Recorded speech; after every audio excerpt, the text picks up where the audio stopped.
Welcome to this edition of Labor Vision. I'm Bob Delaney, Executive Director of the Institute for Labor Studies and Research. Labor Vision, a production of the Institute, focuses on topics of importance to working Rhode Island families. We hope you enjoy this evening's edition.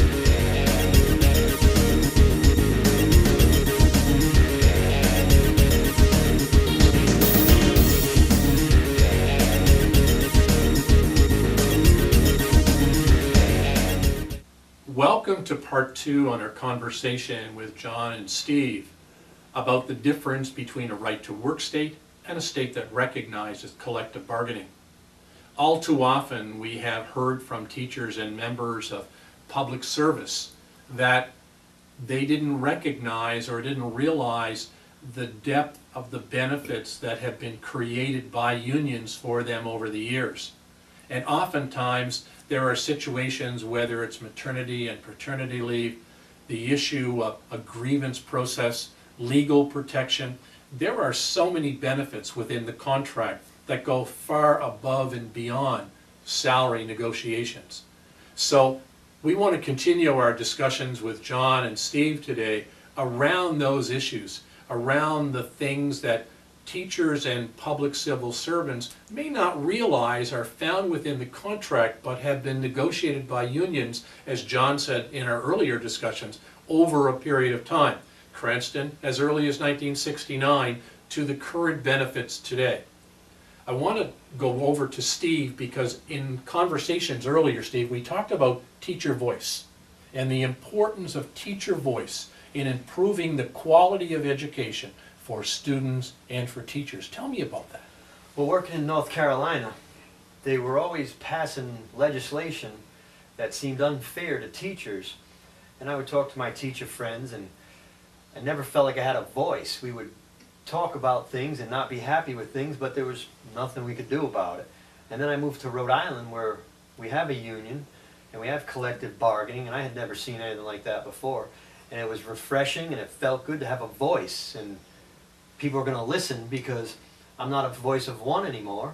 I'm in this union where we have 1,000 voices. And just being able to have a voice was a good thing. It was great, refreshing. Steve, do you really feel that that voice, the opportunity to work with unions, made you a better teacher? Definitely.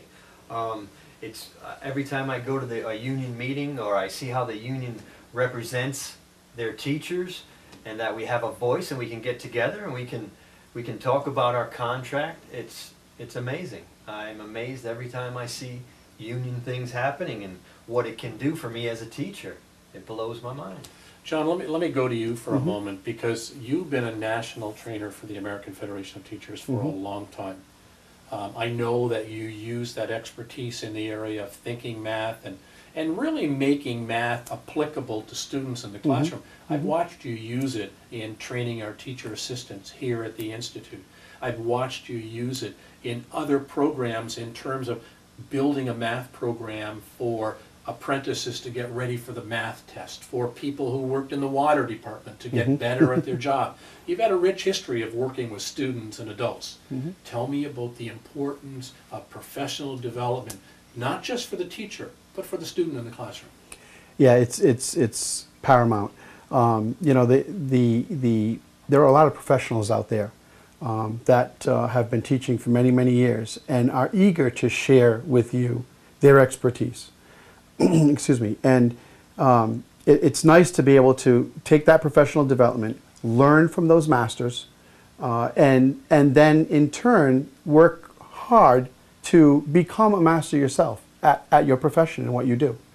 And the professional development that's provided by the union is really the professional development that hits the heart of it, because those are the individuals that are in this game truly to become better at what they do and ultimately down the road become masters at what they do. And we support one another as a union in that regard. So we never feel like we're out there on an island all by ourselves, which I frequently felt when I was working in Florida.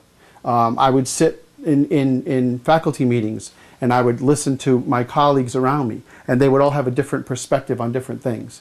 And you know, who didn't feel it was important to be in the union because they were going to get the same benefits anyway, and who would then argue, but it's great to be in a union because they do this for us and that for us and the other thing for us. And these conversations would go on all the time. We don't hear that here in Rhode Island, because in Rhode Island we have this collective voice, and it's a great thing to have. And professional development is just one of those pieces that really helps us in our profession. And as you mentioned in your opening, there's a few other things as well. You know, we talk about different types of leaves that you can have while you're in your profession. And we talked about class size last time and those kinds of things. There's a lot of things in our contract that have taken many people many years to get to where we are now. And it was all done, it wasn't all done for the betterment of, you know, because, you know, we're teachers and we want the best of everything. It's really done because we know through our profession and through the experts that came before us and the research that's out there today, we know that what is best for kids and for kids to learn. And it's through these different areas that we're able to, and through the strength of our union, that we're then able to take all of that information and make the best students we can make with the kids that sit before us every single day. Our students see us just as much, if not more, than they do of their families. And it's important that we be able to provide them with the best education we can give them. And the only way to do that is for us to also continually absorb as much learning as we can and make ourselves better as well. And the union really supports that through all their professional development programs that they have, as well as other programs. And it's a great thing to be able to have that. When I was in Florida, I didn't have that. So if I was going to get better at my profession, I was on my own to do that. And my growth professionally, when I moved back to the state of Rhode Island, as I was born and raised here, when I moved back to the state of Rhode Island and started teaching here, well, you mentioned a few things that I've done, you know, in the past since I came back to Rhode Island, has been paramount. It's unbelievable the growth that I've had professionally since I came back to the state of Rhode Island. And those opportunities just weren't there when I was living in Florida. They weren't there for me to advance in my profession and for me to become better at what I do. And it's so important as an educator that we continue to work hard to be the best teacher we can be. And our union truly supports that. And I just didn't see that happen when I was living in Florida. It's interesting you talk about that because, Steve, when I heard your presentation to a group of teachers as we spoke in the first segment, I think it's important for teachers to realize that in some of the states, Florida, North Carolina, teachers may not stay there for an entire career for a whole variety of reasons. That we lose expertise, we lose senior teachers, whether it's because of salary, whether it's because of a lack of professional development, whether it's because of a lack of issues of class size. But in many right-to-work states, teachers leave the profession earlier than they would here because they don't get that kind of support. And I think the two of you are perfect examples of that. Two people who left mid-career to come back to Rhode Island, and you're still involved in the teaching career. My question is, and I don't know if you know the answer, would you still be in the teaching profession if you were in Florida and you were in North Carolina? I think if I had stayed in North Carolina, I would still not have a voice. I would probably still be teaching. I would probably not be happy about it. I would probably have a second job, as I did for those 17 years that I was working there. And I'm sure I would probably still be a teacher. Are you a better teacher today because of Definitely.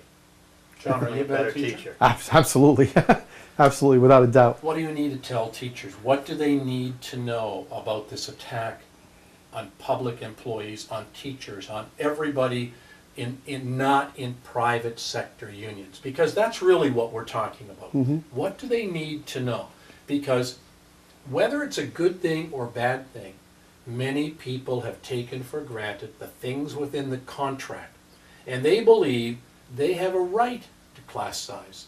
They have a right because many teacher unions over the years, I think of Warwick as one example of teachers who have gone on strike during a very difficult time in their history. And I can think of other teachers in Pawtucket. We could go on and on there's probably not a district here who didn't fight for something that's a benefit in the contract that makes each and every teacher a better teacher in this state. What do you want the teachers to know as we close this segment? I'll start with you, John. Okay, I think the important thing here for us all to remember is we do have to go back and look at our history. We have to be aware of where we came from. We have to be aware of what is going on out there in the world, not only today, but what happened in the past. We see states in our nation right now, as we speak, in turmoil.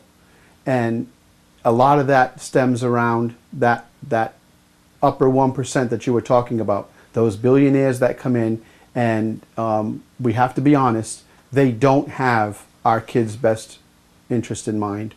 They don't have our best interests as middle-class citizens in their mind. What they're really concerned about is their next dollar. And that is really where this attack is coming from. The attack is coming from the fact that they haven't quite stripped us of all of our money yet. So they're coming after more. And you see it in the advancement of our charter schools and the charter school companies that are running those schools. And you see how it's a money machine is what it is. And when you have a money machine, you clearly are not thinking about kids and you're not thinking about what's best in education. So that's this attack you mentioned about, where the attack is coming from. That's really what a lot of this is all about, is about them coming and wanting to get control over tax dollars that we all pay as citizens. So they don't quite have control over all our money. They get our money in a lot of other ways, through energy, through sales, through a lot of different ways. They get our money, but our tax dollars, they don't quite have their paws on yet. And this is a way for them to, in fact, do that. And it's attack. And the only way you do it is you break down those unions, because those unions are the one force left to support our profession and us as citizens. It's the only piece that's left. And they're trying really hard to break that down. So I'm not sure if that answered your question or not, but I wanted to make sure I get that point out, that I want to make sure everybody understands where this is all coming from. Because we talk about an attack on unions, but do we really truly understand what the attack is and why it's there? So do you think, one last question before I go to Steve, do you think public school education was designed to be the leveler, the equalizer? Is that being taken away? Intentionally, yes. It's the focus. The focus is to take that away. We already are incredibly not level if we look at our society today. We talk all the time, about the haves and the have-nots, right? And we're there already. We have the extremes going on already, but it's not quite extreme enough for those that want total control. So it's just breaking us further and further and further apart. And it's really, we see what's happening to the middle class. Okay. And we are the middle class. Though we make a good, workable salary, we're not going to be buying yachts anytime soon as teachers. So, we are the middle class. And we see what's happening is, even though many of us make a decent salary, the poverty level salary is creeping closer and closer and closer to us every day. And you see it in the classroom. And we see, absolutely, we see it in the classroom. And it's a huge factor in the classroom. And all the more reason why what we fought for in the past is so crucial now. The smaller class sizes, the more intimate education, the lower ratios, so that students can get a more focused education. Because yes, that poverty lives in our classrooms every single day. Let me move. Final comment, Steve. What do you want to tell people? You've gone from a right-to-work state to a state that recognizes collective bargaining.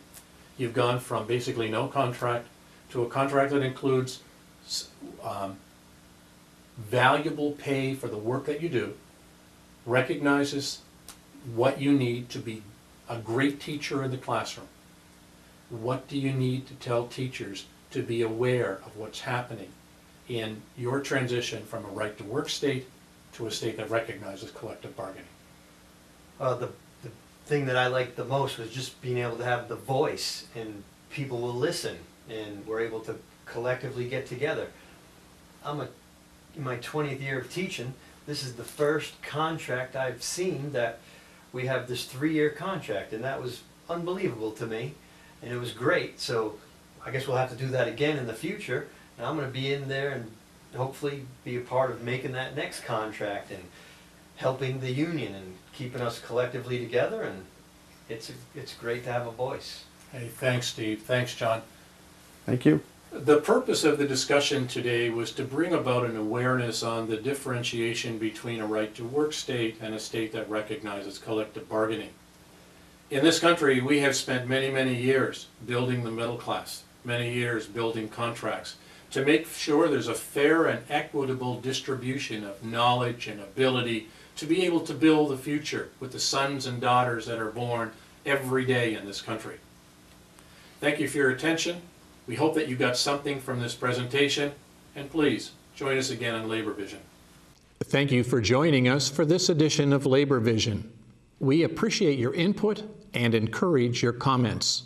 Labor Vision can be seen on this channel 3 times each week: Tuesday at 7 p.m., Thursday at 8 p.m., and Saturday at 5 p.m.